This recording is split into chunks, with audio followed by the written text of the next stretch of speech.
Bob and Sally are confused.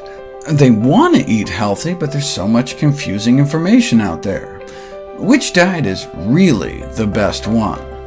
Yes, there's calcium in cheese, protein in pork, and iron in beef, but what about all the baggage that comes along with these nutrients? The dose of dairy hormones, the lard, the saturated fat. As much as Burger King proclaims you can have it your way, you can't go up to the counter and ask for a burger, hold the saturated fat and cholesterol, food is a package deal. Dairy is the #1 source of calcium in the United States, but it's also the #1 source of saturated fat. But what kind of baggage do you get along with the calcium in dark green leafy vegetables? Fiber, folate, iron, antioxidants, some of the very nutrients lacking in milk. Plant foods average 64 times more antioxidants than animal foods.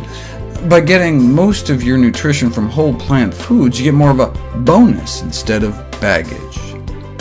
When the National Pork Board promotes ham as an excellent source of protein, I can't help but think of the famous quote from a McDonald's senior vice president for marketing who, under oath in a court of law, described Coca-Cola as nutritious because it is providing water.